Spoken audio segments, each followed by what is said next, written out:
All Assam federation of veterans association के raising day के ऊपर मैं सूबेदार Arjun Singh Rathore, president federation of veterans association, हमारे तमाम काउंसिल मेंबर्स और फेडरेशन से जुड़े हुए लाखों पूर्व सैनिक साथियों की तरफ से हार्दिक शुभकामनाएं प्रेषित करता हूं। बहुत ही खुशी का बात है कि all Assam federation of veterans association 5 जून को अपना पहला रेजिंग डे सेलिब्रेट करने जा रहा है। साथियों, ये हम सभी पूर्व सैनिक साथियों के लिए एक खुशी का बात है कि मात्र 1 साल पहले all Assam federation of veterans association की नींव रखी गई थी और इस मामले के अंदर लोई चंद भुइयाँ साहब, रोनाल्डो बोरबोरो साहब और इनके तमाम जो भी काउंसिल मेंबर्स, पदाधिकारी और जो इसके प्रणेता हैं और इनके जितने भी साथी हैं, उन सभी को मैं धन्यवाद देता हूं कि आपने बहुत ही कम समय के अंदर काफ़ी ऊंचाइयों को छूने का कोशिश किया है। कल 5 ये झुंझुनू की मीटिंग का प्रेस नोट है, जिसके अंदर आज गौरव सराहनीय सेवा समिति झुंझुनू की आम सभा की मीटिंग का आयोजन होटल खाना खजाना झुंझुनू में किया गया, जिसका मुख्य एजेंडा प्रबंध कार्यकारिणी द्वारा 22 मई 2024 को संगठन के 4 पदाधिकारियों दिनेश कुमार, कोषाध्यक्ष राजू जानू, पोखरमल बामिन, रतिराम कंसवा उपाध्यक्ष के निष्कासन का अनुमोदन करवाना तथा आम सभा में सर्वसम्मति से प्रबंध कार्यकारिणी के निर्णय का अनुमोदन करते हुए जायज ठहराना किया। निम्नलिखित निर्णय लिए गए। कार्यकारिणी के नए सदस्य राजेंद्र सिंह, मोहर सिंह डाकी, जमशेर खान, सतपुर सिंह पायल और राकेश कुमार कांसूजिया को जोड़ा गया। कोषाध्यक्ष सूबेदार मेजर मोहर सिंह डांगी का चयन किया गया। अध्यक्ष शीशराम डांगी ने पूर्ण रूप से संगठन के उद्देश्य की पूर्ति कार्यशील होने का निर्णय लिया। उपस्थित ब्रह्मानंद रोहिला, उपाध्यक्ष दौड़ सिंह घायल, सचिव महासचिव महावीर सिंह, जगदीश माठ, राजेंद्र जांजड़िया, सरदार सिंह घायल, सुरेश कुमार घायल, इंद्रराज सिंह, शत्रुप सिंह, पूर्मल मनोज सिंह, महावीर सिंह, उदय सिंह, अमर सिंह, नामनिवास, राजकुमार, मोहनलाल, राम सिंह, इंद्राज सिंह, जगदीश प्रसाद, होशियार सिंह, हरलाल डांगी, जगबीर, लीलाराम, जय हिंद, अमर सिंह, जय सिंह, अमर सिंह, ईश्वर सिंह, ओम प्रकाश, लालचंद, ब्रह्मेश्वर चौक पर अतर सिंह आदि पूर्व सैनिक शामिल हुए और बैठक संपन्न हुई। गौरव सेनानी झुंझुनू की आज की मीटिंग का दृश्य। जय हिंद।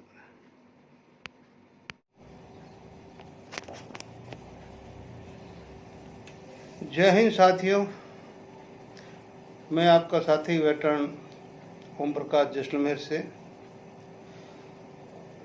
जैसा कि आप सभी को मैंने पिछले वीडियो में भी बताया था कि हमारा FVA अभी अपने संगठन की मजबूती के लिए हर स्टेट के अंदर कोई न कोई प्रोग्राम शुरू कर चुका है। उसी के तहत आज पूरे असम ज़िले के अंदर पूरी मीटिंग थी और बहुत बड़ा आयोजन था और उसका जो संदेश राष्ट्रीय अध्यक्ष से उनको बधाइयाँ दी। उसके साथ ही हमारी झुंझुनू इकाई जो वहाँ के हमारे गौरव सेनानी का संगठन जो है, जो FVA से एफिलेटेड है, उनका भी आज बहुत बड़ा विचार विमर्श हुआ और मीटिंग हुई और मीटिंग भी बहुत ही उच्च दर्जे की हुई। इसी तरह से आगे और भी समय समय पे ये चीज़ें होगी और हम लोग जब तक ये सरकार बन जाती है तब तक कोई न कोई एक अच्छे निर्णय पे पहुँचेंगे कि FVA एक मजबूती के साथ में संगठित होके आगे आए। अब राजनीतिक पहलू में तो आज मैं इतना ही कहूँगा कि जो BJP से नफरत करते थे वो आज खुशियाँ मनाओ भाई कि वो अपना खुद का बहुमत खो दिया। 2 टर्म्स के अंदर खुद बहुमत में थी, अलायंस साथ में थे और उन्होंने जो चाहा वो किया। अब लोगों ने, अगर मेरे को माफ़ करना, मेरे शब्द पे मत जाना, BJP को एक कुनबा बना दिया क्योंकि बहुमत नहीं है तो कोई न कोई कुनबा तो साथ में लेना ही पड़ेगा, जिसको बोलते हैं NDA। और दूसरी तरफ भानुमति का कुनबा है, वो है इंडिया गठबंधन। है दोनों ही कुनबा ही है, इधर भी कुनबा उधर भी कुनबा। अब हमारी सभी की इतनी उम्र हो चुकी है, जो इस देश की राजनीति के ऊपर थोड़ा बहुत भी समझ रखता है या इस देश की राजनीति को थोड़ा बहुत समझता है या उसके साथ में वो कभी चला है, देखने के साथ साथ में उसके विचार के साथ में कभी उसने गहन मंथन किया है, तो जब जब कॉल्यूशन की सरकार आई तब तक उस सरकार का पूरा समय सिर्फ उनको एकजुट करने में रहा, मान मनोबल में रहा और अपना किसी तरह उनका टर्नओवर निकल जाए वो उनका एम रहा। देश की प्राथमिकताएं, जनता की प्राथमिकताएं, विश्व की प्राथमिकताएं कॉल्यूशन सरकारों में समाप्त हो जाती है, क्योंकि जब तक बहुमत के साथ में बनी सरकार हमेशा ही एक निर्णय को लेके अपने देश से लेके पूरे विश्व पटल तक जाती है। न तो मैं कांग्रेस को बुरी कहता हूं, न मैं बीजेपी को कहता हूं, लेकिन यहाँ एक चीज़ आप लोगों ने नोट किया होगा कि कांग्रेस का जो हमारा एक सैनिक प्रकोष्ठ बनाया हुआ था वो पूरे चुनाव में संगठन के साथ में वो सक्रिय रहा और एक कर्नल साहब उसके ऊपर पूरे जीत जान से पूरे को लेके आगे थ्रस्ट करते रहे हैं और उसको जो इनके जो मैनिफेस्टो थे उसमें भी जगह दी। दूसरी तरफ बीजेपी थी, वो भी राष्ट्रीय बड़ी पार्टी थी, वो न तो सैनिक प्रकोष्ठ को आगे लाई, न उसने सैनिक प्रकोष्ठ को कोई खास तवज्जो दी और न ही उसने अपने मैनिफेस्टो में आपके लिए कोई शब्द रखा, कोई लाइन रखी। आज मुझे एक चीज याद आ रही है कि जब कारगिल हुआ था उस टाइम इस देश की एकता बनते ही कि भाई इस देश की एकता क्या दिखती है, ऐसी बनती है। लेकिन अभी छुटपुट घटनाओं के लिए किसी का शहीद होकर किसी स्टेट में चला गया तो वो 1 या 2 दिन की याद है। बाकी आज इस देश के अंदर पूर्व सैनिक या सेना का स्थान बहुत निचले स्तर पर है, बहुत ऊंचे स्तर पर नहीं है। ये सोच राजनीतिक पार्टी के साथ साथ जनता के मैसेज की भी है। जो जनता के अंदर आपका मैसेज है वो भी यही है कि आपको कोई नोटिस नहीं करता है, ठीक है ना। आपको नोटिस करता है एक यूट्यूब का सिविल का बच्चा जो हमारे बच्चों के बराबर है, फलाने की बीबी सुंदर थी, उसके साथ गर्व कर दिया, उसकी बच्ची ने ये कह दिया, उसने ये कह दिया, यानी उसको सेना के बारे में कुछ पता नहीं है और वो 1.5 करोड़ व्यूवर सैनिकों को लेके और वो आपको बदनामी पैंट पे पैंट उतारे जा रहा है। कोई सैनिक नहीं बोल रहा है, लेकिन उसको पता नहीं है कि तेरे लिए भी कार्रवाई जारी है। सिर्फ वक्त का इंतजार कर और सब एविडेंस के साथ में जो आप बोलते हो तो उस एविडेंस के साथ में आपको आगे जवाब भी देना पड़ेगा। लेकिन जैसा हमने आंदोलन में क्या खोया क्या पाया, तो आज अगर हमने नफरत करके राजनीति को हम अपने पास नहीं आने देंगे, चलो भाई हमने नारा दिया नहीं आने देंगे, लेकिन एक राजस्थान को छोड़ दिया जाए, तो बाकी स्टेटों में देख लो, क्या एमपी के अंदर फौजी नहीं थे, सैनिक नहीं है? क्या छत्तीसगढ़ में सैनिक नहीं है? क्या इधर पूर्वांचल के स्टेटों में सैनिक नहीं है? क्या यूपी में सैनिक नहीं है? बता दो कहीं पर भी कि सैनिक शक्ति ने कहीं अपना प्रदर्शन करके कहीं पर भी किसी पार्टी के साथ में कुछ किया। हाँ, राजस्थान में लोगों ने अपोज किया, बोल के किया, ठीक है ना।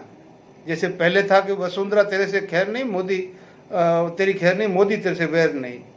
और इस बार मोदी जी ने हमारे को गेट आउट किया, संज्ञान लिया, तो हमने बोला भाई राजस्थान में चाहे कोई बने हम बना देंगे बीजेपी का, लेकिन सेंटर के अंदर थोड़ा सा तो आप देख लो। कुछ ये नहीं है कि भी बीजेपी के प्रकोष्ठ के अंदर सैनिक नहीं थे, या आपको कहीं मीडिया में कहीं बीजेपी का सैनिक प्रकोष्ठ दिखाई दिया राजस्थान के अंदर? कहीं पर भी कोई एक क्लिप डाल दो, कोई एक मीटिंग डाल दो, कोई एक नेता के लिए कोई भीड़ इकट्ठी करते हुए बता दो, कहीं पर भी, किसी भी जगह। क्योंकि बीजेपी प्रकोष्ठ ने न उनको महत्व दिया और न बीजेपी की प्रकोष्ठ के सैनिकों ने उनको महत्व दिया। नहीं तो परिणाम और अच्छे हो सकते थे। मैं इसके अंदर जो जातिगत जो भूचाल आया था उसको भी खंडन करता हूं। गुजरात की आग पूरी राजस्थान से लेके यूपी से लेके एमपी से लेके पता नहीं कहां कहां राजपूतों की फैली, लेकिन कहीं फर्क नहीं पड़ा। राजस्थान में पड़ा, राजस्थान में पड़ा। कहने का मतलब हम राजपूत ब्राह्मण जितने भी श्रवण कास्ट के जितने भी लोग हैं वो बीजेपी के कोर वोटर है, इसमें कोई शक नहीं है, ठीक है ना। और बाकी जितने भी है वो कांग्रेस के हैं, लेकिन वो कांग्रेस के साथ होते हैं। तो आज अगर जनसंख्या के मामले में देखा जाए तो वो क्या कम है क्या? फिर कांग्रेस की 94 सीटें कैसे? यानी कि वो कांग्रेस के साथ भी नहीं है। आज कम से कम बीजेपी 240-45 जो भी लाके भले ही बहुमत का आंकड़ा पार निकले, लेकिन देश की फिर भी तीसरी टर्म के अंदर भी वो देश की सबसे बड़ी पार्टी है।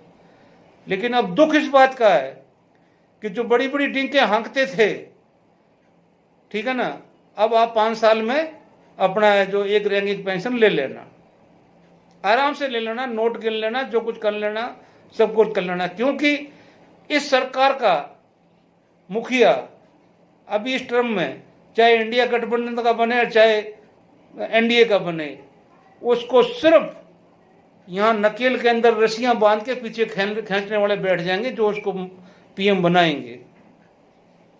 वो अपनी मर्जी से नहीं कर सकता। लेकिन वो जो 10 साल निकले हैं उसके अंदर मोदी जी जो चाहते वो कर सकते थे। तो इसका खामियाजा उनको भी भोगना पड़ा। क्योंकि जब बीजेपी का बहुमत होने के बाद में जब वो उठा के बाहर के लोगों को लाए,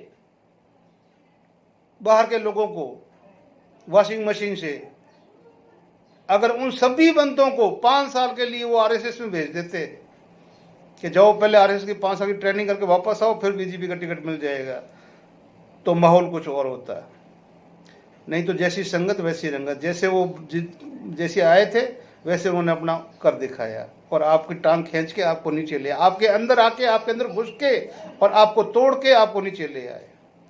सैनिक आपके लिए बहुत बड़ा दुश्मन थे जो आपसे 200 मीटर दूर बैठे थे, लेकिन आप उसको संज्ञान में नहीं ले पाए। लेकिन साथ में मैं उन सैनिकों को भी बोलूंगा कि जो बीजेपी से नफरत करते थे ना, आज लड्डू बांटो, लड्डू तो बांटो ना, कि आपकी तो इच्छा पूरी हो गई कि बीजेपी ने बहुमत नहीं लिया। अब मुझे बोलेंगे कि मैं तो बीजेपी का टट्टू होऊंगा तभी इतनी बातें बोल रहा हूं। भी क्यों नहीं हूं टट्टू? हूं टट्टू। मैं गलत बात भी उठाता हूं, सही बात भी उठाता हूं। मैं पीएम की क्रिटिसाइज भी करता हूं तो साथ में उनका अनुमोदन भी करता हूं। ठीक है, मेरे वीडियो चलते हैं या नहीं चलते हैं, लेकिन जितने लोगों के पास जाते हैं उनके पास में विचारधारा तो जरूर पहुंचती है। और मेरे ख्याल से अगर 100 में से अगर 10 बंदे भी समझ जाएं कि आने वाले समय में हमें कहीं से कुछ नहीं मिलने वाला है सिवाय बदनामी के, इसलिए जो भी कदम उठाएं सोच समझ के एकता के साथ उठाना। अगर सैनिक एकता नहीं होती है तो आप विफल है, सरकार संज्ञान नहीं लेगी।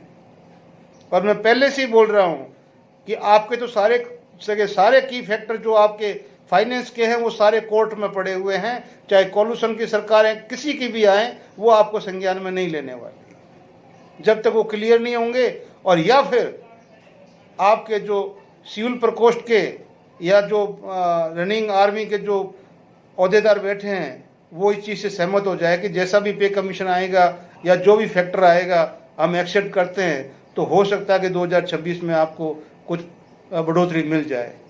नहीं तो अब आपके साथ में गेम चलता रहेगा आप चाहे कुछ भी करो, आंदोलन करो, रेल रोको, तोड़-फोड़ करो, हाईवे रोको और सब कुछ करो।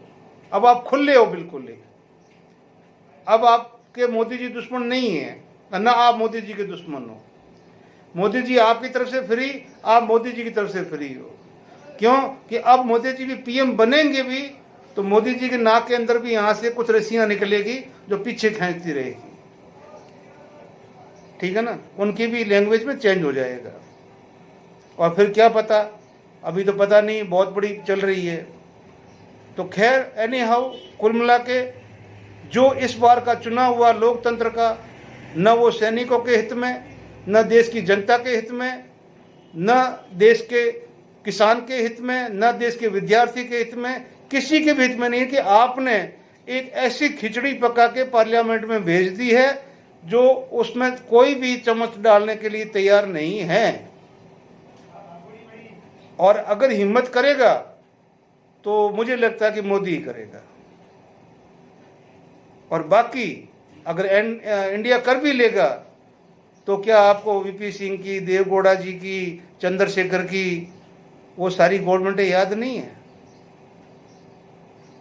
कि 13 महीने संभालने मुश्किल हो गए थे? वो तो अटल जी थे जो 38 पार्टी को एक साथ लेके और 5 साल निकाल दिया था। तो ना आज अटल जी है और न अटल जी के विचारधारा का कोई व्यक्ति है। इसलिए मेरे देश के सभी सैनिकों से हाथ जोड़ के विनती है, दोस्तों, आप अपने अपने संगठन को मजबूत करके एक प्लेटफॉर्म पे लाओ, आपस में विचार विमर्श करो। सारे स्टेट के जितने ओहदेदार हैं एक दूसरे से फोन पे बात करो, नंबर नहीं तो नंबर लो, और कैसे भी करके एकता के साथ आप आगे आके कुछ करोगे तो जरूर, चाहे जैसी तैसी भी होगी, कुछ न कुछ तो आप अपना, कम से कम अपने आप को, अपनी हाजिरी तो लगाते रहोगे। जो आपकी परेशानियां हैं उसको लेकर सरकार को कम से कम नोटिस में तो रखोगे। दिया बुझ गया तो अंधेरा होगा। मैं भी चाहता हूं कि दिया बुझे ना, दिया जलता रहे आंदोलन का, और इसमें तेल में सभी देश के जितने संगठन है वो सब इस तेल में, दिए में तेल डालने का भागीदार बने, तब जाके ये दिया रोशन हो। तो ये दिया कुछ न कुछ 24 घंटे प्रकाश देते हुए उस को खींचेगी, नहीं तो नहीं खींच पाएगी। नहीं तो आजकल पतंगे जब लाइट के पास जाते तो गिलहरी बैठी रहती, गिलहरी खा जाती है उसको। वो हाल सैनिकों का हो रखा है। आप सरकार के पास पहुंचते नहीं, उससे पहले ही आपको कोई खाने वाला आ जाता है। आप सरकार के नजदीक पहुंचते नहीं है, वही है कि पतंगा लाइट के पास तो जाएगा, उसका उससे मोह है, उससे सब कुछ है। तो गिलहरी पहले वहीं मोर्चा बना के बैठी है, अब पहुंचेगा नहीं उससे पहले वो खा जाएगी उसको। वो हमारे साथ हुआ है, हो रहा है, आगे भी होगा। तो आपको सुरक्षित दिया जलाना है, सुरक्षित तेल डालना है और उस दिए को बुझने नहीं देना है। वो आपके एकता के तेल के बगैर वो दिया नहीं जलेगा। वीडियो लंबा हो रहा है और देश की राजनीति के अंदर जो भूचाल नहीं, मैंने पहले एक वीडियो में बोला था ना कि इस बार जो चुनाव का रिजल्ट आएगा वो पिछले 75 साल का इतिहास, उसमें भी उसको याद रखा जाए, और आने वाले 75 साल में भी ये चुनाव याद रखा जाएगा। ठीक है ना। अब कहाँ गया राम मंदिर? अयोध्या ही हार गए आप तो हैं। अब राम जी को गाली दे रहे हो, सोशल मीडिया में भरा पड़ा है, मत आना राम, मत आना राम। अरे राम तो कोई आपका इंडिया का कोई ठेके में लिया हुआ क्या? राम तो पूरे संसार का है। लेकिन फिर भी क्या बताएं, आपकी राजनीति आपको मुबारक, हमें आती नहीं है। हम सैनिक से इतना बोलते हैं कि इस बार कांग्रेस प्रकोष्ठ ने बहुत मेहनत की थी, तो कौन पर कांग्रेस प्रकोष्ठ अभी विपक्ष के अंदर आपका इंडिया बैठे तो हमारे मुद्दे उठाए। ये कर्नल रोहित चौधरी, आप कान खोल के सुन लो, आपके नेता, आपके सब कुछ। और अगर एनडीए की बनती है तो एनडीए का जो सैनिक प्रकोष्ठ था, या तो रिजाइन दे दो, बाहर आ जाओ, हमारे साथ आ जाओ, और नहीं तो अंदर आवाज उठवाओ, नहीं तो चलो फिर पानी में डूब मरो। मुझे माफ करना, जय हिंद, जय भारत।